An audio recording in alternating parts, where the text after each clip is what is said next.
अच्छा, आज का जो हमारा टॉपिक है that is vitamin A. Vitamin A के बारे में आज हम आधा पढ़ेंगे, आधा हम कल पढ़ेंगे दूसरे लेक्चर के अंदर। तो विटामिन ए जो है आपको पता है फैट सॉल्युबल विटामिन है। ठीक है। और विटामिन ए जो है ये आपका सबसे लेंथी टॉपिक होगा अभी तक का। सोर्सेज की अगर मैं बात करूं तो ये एनिमल सोर्स से भी आता है। और वो जो एनिमल सोर्स से फॉर्म होती है वो विटामिन ए की एज सच फॉर्म होती है। जबकि जब हम प्लांट सोर्स को यूज करते हैं तो प्लांट सोर्स से हमें कैरोटीन्स की फॉर्म के अंदर ये मिल रहा होता है।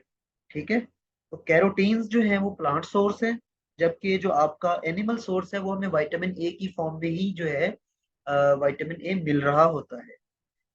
If we talk about the chemistry of the vitamin A, तो रेटिनॉइड्स की जो है एक टर्म यूज की जाती है।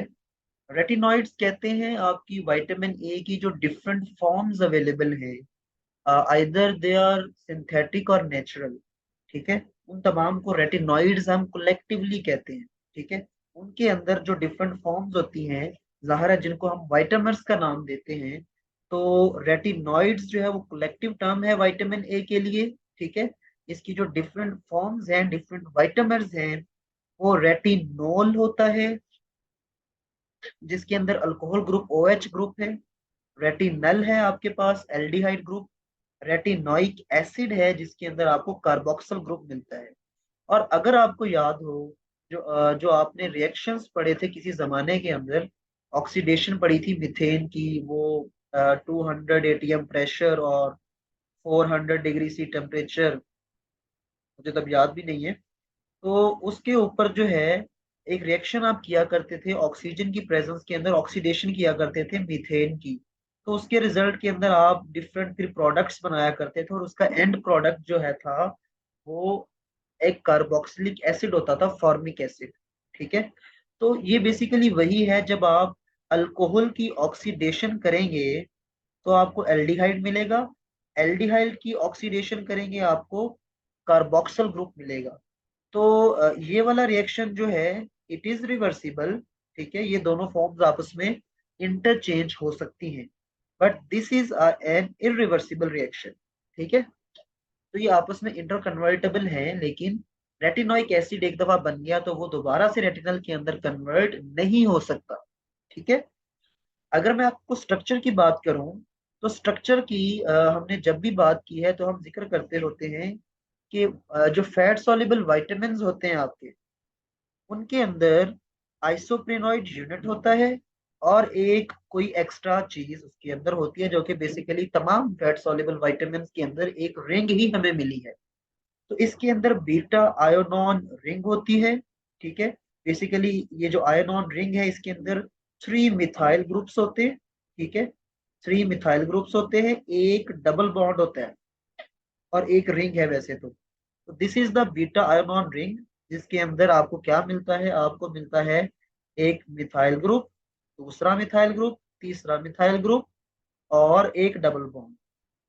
तो बीटा आयोनॉन रिंग है ये। ठीक हो गया। इसके साथ आइसोप्रेनॉइड यूनिट है। ठीक है। और लास्ट पे आपका अगर हाइड्रोक्सिल ग्रुप है तो इसको हम कहेंगे रेटिनॉल। अगर आपका एल्डिहाइड है तो रेटिनल्डिहाइड और रेटिनल। और अगर कार्बोक्सिल ग्रुप हुआ तो हम उसको रेटिनोइक एसिड का नाम दे देंगे। ठीक है। अब जो बीटा कैरोटीन होता है आपका, जाहिर है कैरोटीन जो हम बात कर रहे थे प्लांट सोर्स की, तो कैरोटीन का स्ट्रक्चर ये होता है। ठीक है। इसके अंदर क्या होता है कि आपकी जो है वो हाफ एंड हाफ अगर आप इसको करें तो आपके पास एक बीटा आयोनॉन रिंग एक साइड पे और दो आइसोप्रिनॉइड यूनिट्स। ठीक है। वो और सेम स्ट्रक्चर जो है इसका मिरर इमेज, दो आइसोप्रिनॉइड यूनिट और एक रिंग वाला स्ट्रक्चर आपका। तो टोटल 4 आइसोप्रिनॉइड यूनिट्स और दो रिंग्स जो है आपकी वो मिलकर क्या बनाती हैं, एक बीटा कैरोटीन। और जब एक एंजाइम जो है डाइऑक्सीजनेज, बीटा कैरोटीन डाइऑक्सीजनेज इसको ब्रेक करता है तो क्या चीज बनती है, तो ये जो प्रोटॉन है ये यहाँ पर आ जाता है और यहाँ पर हाइड्रोजन लग जाता है तो आपका ये रेटिनल स्ट्रक्चर बन जाता है। ठीक है। क्या बन जाता है, रेटिनल। तो एक बीटा कैरोटीन जब टूटता है, 1 मोल बीटा कैरोटीन, तो 2 मोल हमारे पास क्या बनते हैं इसके, रेटिनल के। ठीक है, तो ये आपका स्ट्रक्चर हो गया इसका। होप्स को आपको स्ट्रक्चर जो है वो समझ आ गई होगी। अब अगर हम इसकी जरा एब्जॉर्प्शन की बात करें तो विटामिन ए जो है वो फैट सॉल्युबल विटामिन है। ठीक है, इसकी एब्जॉर्प्शन वैसे ही होगी जैसे बाकी फैट सॉल्युबल विटामिन की हुई थी और जैसे फैट की होती है। ठीक है, होता क्या है कि आप डाइट लेते हैं, डाइट के अंदर या तो आपका प्लांट सोर्स होता है या आप एनिमल सोर्स यूज करते हैं। अगर आप प्लांट सोर्स यूज करते हैं तो आपको मिलता है बीटा कैरोटीन। ठीक है, अगर आप एनिमल सोर्स यूज करते हैं तो आपको मिलता है रेटिनोल। रेटिनोल क्या चीज है, आपकी अल्कोहल है। और अल्कोहल को स्टेबल करने के लिए हम फैटी एसिड के साथ कंबाइन करके एक सिंपल लिपिड बनाया करते थे जिसको आप ग्लिसरल्डिहाइड कहते थे। तो सेम इज द केस जो यहाँ पर है कि ये जो ग्लिसरल्डिहाइड था ये इसके अंदर ईस्टर बॉन्ड होता था। तो यहाँ पे स्टेबल फॉर्म में ईस्टर लिंकेज होता है रेटिनाइल ईस्टर्स की फॉर्म। ठीक है, एनिमल सोर्स से जो आता है वो रेटिनाइल ईस्टर्स की फॉर्म में होता है। आपका रेटिनोल जो है वो एक फैटी एसिड के साथ अटैच होता है। तो जब ये टूटता है बॉन्ड तो फ्री फैटी एसिड रिलीज हो जाता है और आपका रेटिनोल जो है वो आपकी इंटेस्टाइन के अंदर एब्जॉर्ब हो जाता है। इसी तरह बीटा कैरोटीन भी एब्जॉर्ब हो जाता है। अब बीटा कैरोटीन जो है आपको याद होगा, जब इसके ऊपर एंजाइम एक्ट करेगा डाईऑक्सीजनेज, तो एक बीटा कैरोटीन से टू रेटिनोल जो है आपके बेसिकली रेटिनल जो है वो बनते हैं। तो इसको अगर हम इस तरह देखें, ये वही इंटेस्टाइन के अंदर की diagram. Beta carotene plant source से आया रेटिनल के अंदर, इसकी ब्रेकडाउन हुई बेसिकली टू रेटिनल के अंदर, उसकी ऑक्सीडेशन हुई तो क्या बना, रेटिनोल। ठीक है, रेटिनल एल्डिहाइड की ऑक्सीडेशन से रेटिनोल बनता है, अल्कोहल ग्रुप वाला, और उससे रेटिनोइक एसिड बनता है। यहाँ पर थोड़ी सी जो है वो गड़बड़ होगी, ये ऊपर नीचे लिखना था इसको। This is the retinal, this is the retinol, ये थोड़ी सी इसको देख लें। ठीक है, अब इसको अगर हम कंटिन्यू करें तो हम बात करते हैं इसकी कि ये जो रेटिनोल आपके पास आया है इसको दोबारा से फ्री फैटी एसिड के साथ कंबाइन किया जाता है। और जब फ्री फैटी एसिड और अल्कोहल मिलते हैं तो क्या बनता है आपका ईस्टर। ठीक है, स्टेबल कंपाउंड बनता है। इसको फिर जोड़ा जाता है काइलोमाइक्रोन्स के अंदर। ठीक है, ये ट्रांस लिपोप्रोटीन्स हैं जो ट्रांसपोर्ट के अंदर रोल प्ले करती हैं। ठीक है, ये रेटिनाइल ईस्टर जो है वो काइलोमाइक्रोन्स के अंदर आते हैं, वहां से लिम्फ के अंदर जाते हैं, लिम्फ के थ्रू ये चले जाते हैं आपके लिवर के अंदर। ठीक है, काइलोमाइक्रोन्स वहां से जाते हैं लिवर के अंदर और वहां पर जो है ये ईस्टर की फॉर्म में स्टोर हो जाते हैं। ठीक हो गया, अब ये हो गए यहाँ पर स्टोर। अब जब कभी हमें जरूरत पड़ेगी हम इस रेटिनाइल जो एस्टर है इसको करेंगे मोबिलाइज, और इसको ब्रेक डाउन करके इसका फैटी एसिड रिमूव करेंगे तो हमारे पास रेटिनॉल फिर से आ जाएगा। वो रेटिनॉल जो है क्योंकि ब्लड के अंदर इस तरह से अकेला ट्रांसपोर्ट नहीं हो सकता, बेसिकली इसके पास हाइड्रोक्सल ग्रुप तो है लेकिन ओवरऑल जो है इसके पास डबल बॉन्ड्स हैं। ठीक है, रिंग स्ट्रक्चर है, तो ये वाटर में उस तरह से स्टेबली नहीं ट्रांसपोर्ट हो सकता। तो इसके लिए हमारे पास एक ट्रांसपोर्टर प्रोटीन होती है जिसको हम कहते हैं retinol binding protein.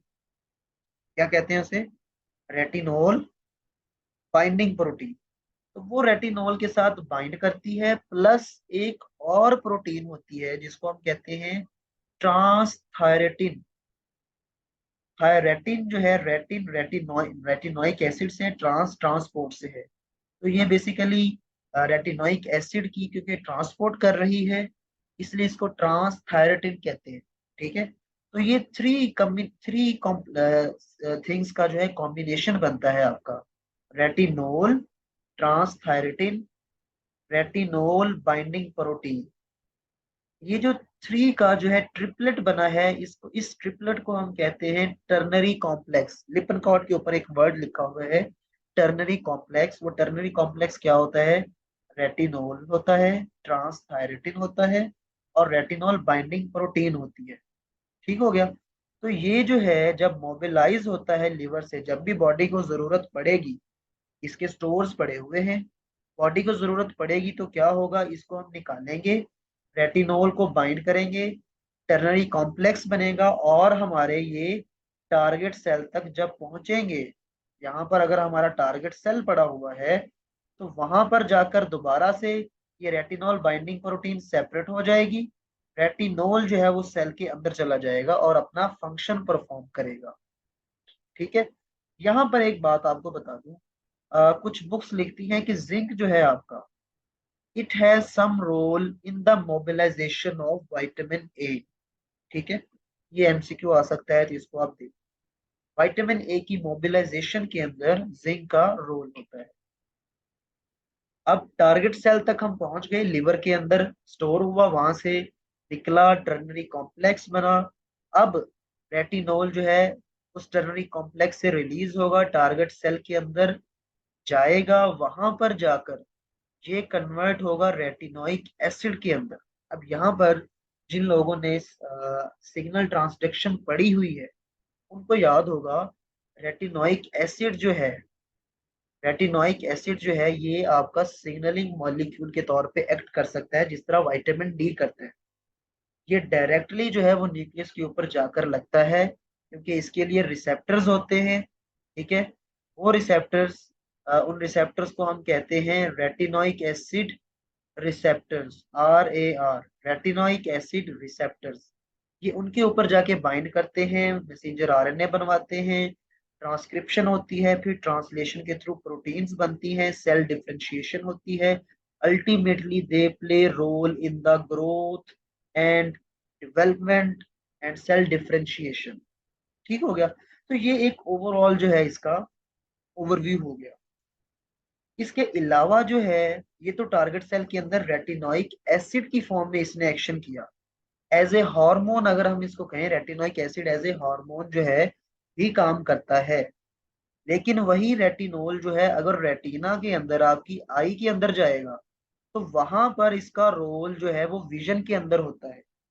Night blindness आपने एक डिजीज पढ़ी होगी, उससे आप अंदाजा लगाएं कि रेटिनोइक एसिड जो है, बेसिकली रेटिनोइक एसिड नहीं, रेटिनल जो है आपका, एल्डिहाइड जो फॉर्म होती है वो बेसिकली इन्वॉल्व होती है आपकी विजन के अंदर।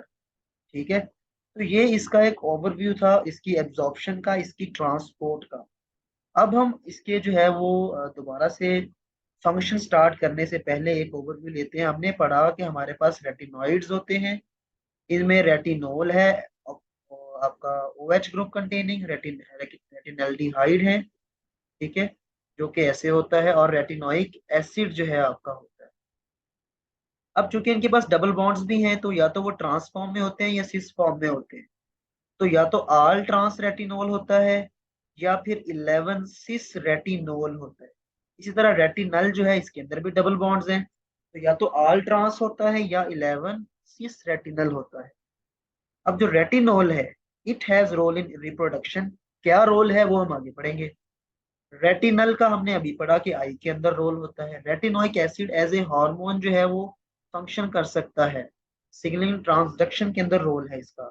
ये जीन्स की रेगुलेशन करता है, ये ग्रोथ एंड डेवलपमेंट में रोल प्ले करता है, और ये टिश्यू की डिफरेंशिएशन के अंदर रोल प्ले करता है। अब इनके बारी बारी हम फंक्शंस को डिटेल्स के साथ पढ़ते हैं। ठीक है, फंक्शन में विजन हम पढ़ेंगे, एपिथेलियम की मेंटेनेंस पढ़ेंगे, रिप्रोडक्शन देखेंगे, जीन एक्सप्रेशन को देखेंगे, ग्रोथ एंड डेवलपमेंट को देखेंगे, टिश्यू डिफरेंशिएशन, और एंटीऑक्सीडेंट के तौर पे इसका फंक्शन जो है हम देखेंगे। ठीक है, लाजिम है कि हम देखेंगे इसको। अब सबसे पहली चीज जो है, जो कि थोड़ी सी अब टफ होने वाली है, वो है विजन साइकिल। विजन साइकिल क्या भला है? आपका आई के अंदर जो रेटिना होती है, रेटिना के पास कुछ मॉलिक्यूल्स होते हैं आपके, जिनको आप रॉड्स एंड कॉन्स के नाम से जानते हैं। ये लाइट के अंदर देखते हैं, ये कलर विजन प्रोवाइड करते हैं, जबकि रॉड्स जो हैं वो डिम लाइट के अंदर या नाइट के अंदर देखने में हेल्प करते हैं। ठीक है, तो जो रॉड्स होते हैं, बेसिकली आपके रॉड्स हैं, रॉड्स के अंदर आपका एक बेसिक मॉलिक्यूल होता है। रॉड्स का जो फंक्शन है वो किस पे डिपेंड कर रहा होता है? रेडॉप्सन के ऊपर। और रेडॉप्सन क्या चीज होती है? रेडॉप्सन जो है वो ऑप्सिन और रेटिनल के मिलने से बनते हैं। रेडॉप्सन जो है वो ऑप्सिन और रेटिनल, और रेटिनल के अंदर भी अगर मैं स्पेसिफिकली बात करूं तो 11 सिस रेटिनल जो होता है, it plays a greater role in the vision, in the dark night vision of the eye. So 11 cis retinal plus opsin makes the rhodopsin, which is the main chemical in the rods available for dim or night vision. तो अगर ये नहीं होगा तो ज़ाहिर है क्या हो जाएगा, डेफिनेट सी बात है नाइट ब्लाइंडनेस हो जाएगी। ठीक है, अब होता क्या है, अब हम जरा डीप जाने लगे हैं इसी साइकिल के अंदर। हमारे पास लिवर के अंदर आल ट्रांस रेटिनोल टर्नरी कॉम्प्लेक्स बना, उसके थ्रू वो आई में पहुंचा, वहां पे वो फ्री हो गया, वो आल ट्रांस रेटिनोल फॉर्म जो है वो आपके पास आ गई आई के अंदर। अब यहाँ पर क्या होता है कि जो रेटिनोल है इसकी होती है ऑक्सीडेशन। ठीक है, ये कन्वर्ट होता है आल ट्रांस रेटिनल के अंदर पहले। अब आपको पता है कि आई के अंदर विजन के अंदर किसका रोल है, कौन सी चीज रेटिनल कौन सी फॉर्म है, सिस फॉर्म है।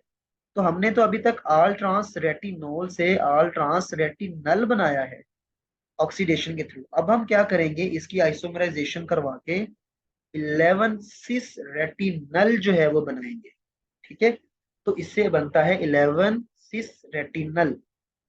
अब इसके साथ जब ऑप्सिन का मॉलिक्यूल बनता है, अटैच होता है, तो वो क्या बना देता है, रेडॉप्सिन। अब रेडॉप्सिन की आगे क्या होती है, फोटो आइसोमराइजेशन। जब लाइट डिम लाइट पड़ती है तो इसकी हाइड्रोलिसिस होती है, ये डिफरेंट मॉलिक्यूल्स के अंदर कन्वर्ट होता है। ठीक है, और एक मॉलिक्यूल उसमें से जो है वो होता है मेटा रिडॉप्सिन 2। ठीक है, अब दोबारा से हम देखते हैं, आई से आई के अंदर आल ट्रांस रेटिनोल फॉर्म आई। ठीक है, रेटिनोल फॉर्म से बना रेटिनल, रेटिनल जो है उससे बना 11 सिस रेटिनल। उसके अंदर एक दूसरी प्रोटीन जो है ऑप्सिन बेसिकली, वो जब अटैच होती है 11 सिस रेटिनल के साथ तो बनता है रेडॉप्सिन। और वो जो रेडॉप्सिन है वो उसकी हाइड्रोलिसिस जब होती है तो वो डिफरेंट कंपाउंड्स के अंदर कन्वर्ट होता है, जिनके अंदर फोटो रिडॉप्सिन होता है आपका, उसके बाद बाथो रिडॉप्सिन होता है। ठीक है, ल्यूमी रिडॉप्सिन होता है, और इसके बाद जो है वो कन्वर्ट होता है मेटा रिडॉप्सिन के अंदर। आपको पता है लेड का फार्मूला क्या होता है, लेड को केमिस्ट्री में पीबी लिखते हैं। ठीक है, तो पीबीएल से आप याद रख सकते हैं फोटोरिडॉप्सिन, बाथोरिडॉप्सिन, ल्यूमिरिडॉप्सिन, और यहाँ पर मेटारिडॉप्सिन 2। बेसिकली पहले 1 बनता है, फिर 2 बनता है, फिर 3 भी बनता है, लेकिन हमारा कंसर्न जस्ट 2 के साथ है। उसके बाद इसमें से ऑप्सिन रिलीज होती है और आपका आल ट्रांस रेटिनल रिलीज हो जाता है, और दोबारा से यही साइकिल जो है वो चलता रहता है। इस पूरे साइकिल को हम विजन साइकिल कहते हैं, हम इसको वर्ल्ड साइकिल कहते हैं, जो मर्जी आप कह लें, रेडॉप्सिन साइकिल भी कहा जाता है। ठीक है, यहां तक आपको बात क्लियर होनी चाहिए। अब उससे अगला फंडा जो है कि विजन कैसे आता है, असल बात तो वो है कि मेटा रिडॉप्सिन जो है इसका आगे रोल होता है। ये मेटा रिडॉप्सिन क्या करता है, मेटा रिडॉप्सिन जो है वो एक जी प्रोटीन होती है आपकी। जी प्रोटीन ऐसी प्रोटीन होती है, any protein which is linked with GDP और जीटीपी। ठीक है, जीटीपी लिंक्ड प्रोटीन्स जो है इसको हम जी प्रोटीन कहते हैं। ठीक है, इसके 3 सब यूनिट्स होते हैं, आपने सेल सिग्नलिंग के अंदर ये पढ़ा हुआ है, अल्फा बीटा गामा। अल्फा के पास जीडीपी होता है। ठीक है, तो ये क्या करता है, ये मेटारिडॉप्सिन 2 जो है ये जी प्रोटीन को एक्टिवेट करता है, इस जीडीपी को कन्वर्ट करता है आपके जीटीपी के अंदर, अल्फा सब यूनिट के अंदर। तो जी प्रोटीन लिंक जो ये प्रोटीन है इसका नाम होता है ट्रांसड्यूसिन। मेटारिडॉप्सिन जिस जी प्रोटीन को एक्टिवेट करता है उस जी प्रोटीन का नाम क्या है, ट्रांसड्यूसिन। ट्रांसड्यूसिन जो है वो एक्टिव होती है जब जीटीपी अटैच होता है इसके साथ। तो ट्रांसड्यूसिन जो है फर्दर एक प्रोटीन एक एंजाइम है उसको स्टिमुलेट करता है, जिसको आप कहते हैं फॉस्फोडाइएस्ट्रेज। फिर से वही बात, जिन लोगों ने सेल सिग्नलिंग पढ़ी है तो आपने देखा था साइक्लिक जीएमपी जो है इसकी ब्रेकडाउन जो एक एंजाइम करवाता था into simple GMP, 5 prime GMP. ये साइक्लिक स्ट्रक्चर है, और ये आपका सिंपल स्ट्रक्चर है। तो ये जो एंजाइम था ये फॉस्फोडाइएस्ट्रेज था। इसी तरह ये साइक्लिक एएमपी को किस में कन्वर्ट करता था, 5 प्राइम एएमपी के अंदर, वो भी फॉस्फोडाइएस्ट्रेज ही था। तो फॉस्फोडाइएस्ट्रेज को ये करेगा एक्टिवेट। जब फॉस्फोडाइएस्ट्रेज एक्टिवेट होगा तो जाहिर है वो क्या करेगा, आपके साइक्लिक जीएमपी को किस में कन्वर्ट कर देगा, आपके साइक्लिक जीएमपी को 5 प्राइम एएमपी के अंदर।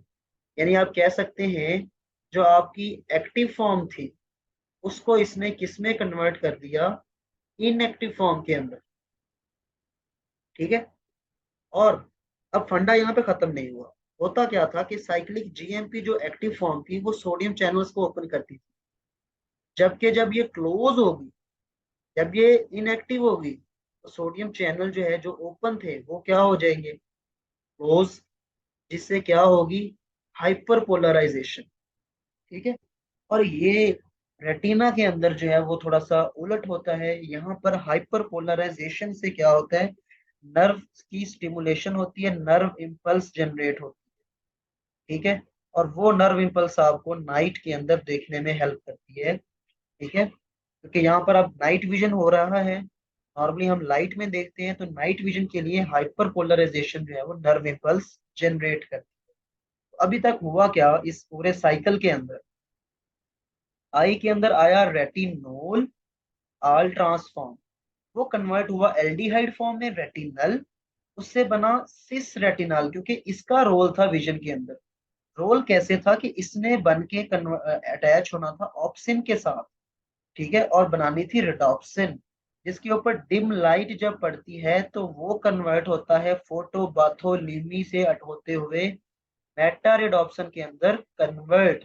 जब वो मेटा रिडॉप्शन के अंदर कन्वर्ट होता है तो मेटा रिडॉप्शन 2 जो है बेसिकली आगे जाके एक जी प्रोटीन होती है जिसको आप ट्रांसड्यूसिन कहते हैं, उसको एक्टिवेट करता है, जीटीपी लेके आता है। जब वो एक्टिवेट हो जाती है, वो फर्दर जो है एक एंजाइम था जिसका नाम था फॉस्फोडाइएस्ट्रेज, जो कि साइक्लिक स्ट्रक्चर को कन्वर्ट करता था नॉर्मल स्ट्रक्चर के अंदर। तो वो साइक्लिक जीएमपी को कन्वर्ट करता था 5 प्राइम जीएमपी में, यानी आपकी एक्टिव फॉर्म को कन्वर्ट करता था इनएक्टिव फॉर्म के अंदर। जो एक्टिव फॉर्म थी वो सोडियम चैनल्स को ओपन करती थी, जब इनएक्टिव हुई तो वो सोडियम चैनल क्या हो गए, क्लोज। जब वो क्लोज हुए तो हाइपरपोलराइजेशन हुई, जिससे नर्व इम्पल्स जनरेट हुई और आपको नाइट के अंदर देखने में हेल्प हुई। तो ये उसका पहला फंक्शन था, जिसके अंदर नर्व इम्पल्स जनरेट होती है, जिसके अंदर आपको नाइट विजन मिलता है। ठीक है। इसके अलावा इसका जो फंक्शन है वो रिप्रोडक्शन के अंदर है। ये मेल्स के अंदर स्पर्मेटोजेनेसिस को प्रमोट करता है, और फीमेल के अंदर जो फीटस टिश्यू होता है, जो बच्चा होता है एम्ब्रियो, उसकी रिजॉर्प्शन नहीं होने देता। ठीक है। उसकी वायबिलिटी को बढ़ा देते हैं। और ये काम कौन करते हैं, ये काम करते हैं आपके प्यारे प्यारे रेटिनोल और रेटिनल। इसी तरह एपिथेलियल जो है आपकी उसको मेंटेन करते हैं by normal differentiation plus mucus secretion. ठीक है। तो उससे अगर आप अंदाजा लगाएं, अगर विटामिन ए नहीं होगा तो नॉर्मल डिफरेंशिएशन नहीं होगी, म्यूकस सिक्रीशन नहीं होगी। तो फॉर एग्जांपल अगर स्किन की मैं बात करूं, स्किन के ऊपर अगर नॉर्मल डिफरेंशिएशन ना हो, म्यूकस सिक्रीशन ना हो, तो क्या होगा, आपकी जो स्किन है वो ड्राई हो जाएगी, स्केली हो जाएगी, रफ हो जाएगी। इस प्रोसेस को हम कहते हैं केराटिनाइजेशन। ठीक है। इसी तरह आपके लेक्रिमल ग्लैंड्स हैं जिसमें टीयर्स बनते हैं, अगर वो नहीं बनेंगे तो ड्राइनेस होगी, इसको कहते हैं ड्राई आई, जीरोफ्थेल्मिया, ऑफ्थेल्मिया फॉर आई, जीरोफ कहते हैं ड्राई को। इसी तरह कॉर्निया है, कॉर्निया ड्राई हो जाती है और इसकी कैरेटिनाइजेशन हो जाती है। ठीक है।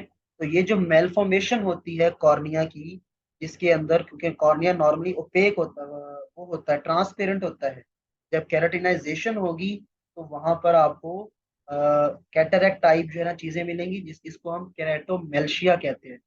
केरेटो जो है वर्ड, इसका मतलब होता है कॉर्निया, केरेटो कॉर्निया के लिए यूज होता है। केराटोमेल्शिया, मेलफॉर्मेशन ऑफ कॉर्निया। ठीक है। इसी तरह जो आपकी जो ट्रैक है, यूरिनरी ट्रैक, उसके अंदर अगर इशू होगा तो आपको यूटीआई, यूरिनरी ट्रैक इन्फेक्शंस हो सकते हैं। ठीक है, और भी बहुत सारी चीजें हैं जो कि हो सकती हैं। तो ये जो है इतना आज का हमारा टॉपिक है। नेक्स्ट लेक्चर के अंदर हम इसकी फर्दर डिटेल्स पढ़ेंगे, इसकी टॉक्सिसिटी, इसकी जो है वो दूसरे फंक्शंस, एफिशिएंसी से क्या होगा, वो सारी चीजें हम नेक्स्ट लेक्चर में देखेंगे।